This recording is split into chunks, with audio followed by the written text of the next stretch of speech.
Ni katika ardhi yenye rutuba ambapo jasho la mkulima ndio tumaini la familia nyingi.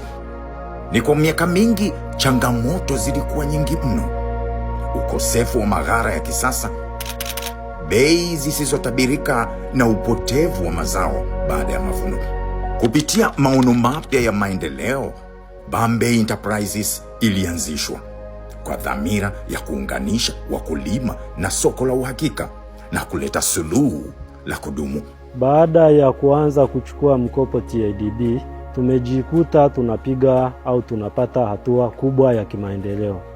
Mfano, mwanzoni wakati tunachukua mikopo na benki nyingine au tunashirikiana na benki nyingine, tulikuwa tuna magodauni ya kukodi. Lakini baada ya kuhamia TADB, tumeweza kununua eneo letu, tumeweza kujenga magodauni 5 makubwa, tumeweza kujenga apartment za watumishi, tumeweza kununua magari yetu. Sasa hivi tunao magari yetu yanayo ya kutosha. Pia tumetanua soko la biashara.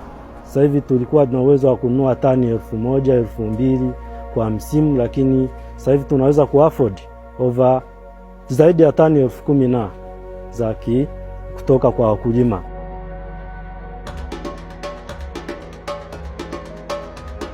Kupitia mfumo huu mpya, wakulima hapa na hasa wakulima wadogo wamepata kile walichokikosa kwa muda mrefu: soko la uhakika. Wananchi au wakulima wanalima kwa wingi kwa sababu kuna soko la uhakika, kwa wanalima chakula kwa wingi. Bambey anaenda kununua mazao kwa wakulima, kwa tuna uhakika wa chakula. Kama mnavyoona, magodauni yamejaa mahindi, maharage ambayo ni chachu kubwa kwenye nchi yetu kwenye upande wa chakula. Lakini vile vile umesaidia kupunguza umaskini kwa sababu umetengeneza ajira, umeongeza vipato, pia umeongeza pato la taifa. Hakuna tena wasiwasi wa mazao kuoza shambani. Hakuna tena kuuza kwa bei ya hasara. Sasa mkulima hapa anajua jasho lake lina thamani na kesho yake ina uhakika.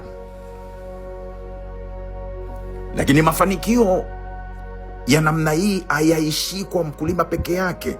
Kupitia Bambey Enterprises, ajira nyingi hapa zimezalishwa. Tumeajiri madereva wengi sana na wasaidizi wao wanaofanya kazi ya kutransfer mzigo kutoka kwenye point ya mkulima kuja kwenye warehouse. Lakini pia vijijini pia tumetoa ajira nyingi kwa sababu vijana wanajihusisha na kilimo, sisi tunanunua. Kwa hiyo tayari wamepata ajira, wana uhakika wa soko, wanamuuzia Bambey Enterprises.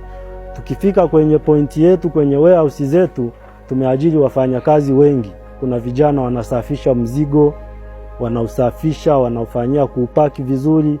Pia kuna vijana wanaotunza warehouse, wanafanya usafi, wanafanya fumigation. Tumeajiri watu wengi.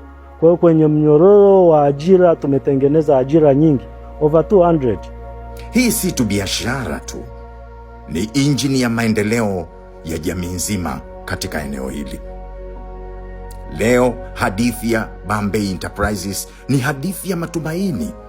Ni ushahidi kwamba uwekezaji sahihi unaweza kubadilisha maisha ya kila mmoja wetu. Kutoka kwa mkulima mdogo hadi uchumi wa taifa vinaonekana. Hii si tu safari ya mabadiliko, safari ya ukuaji, safari ya pamoja. Bambey Enterprises imejenga kesho bora.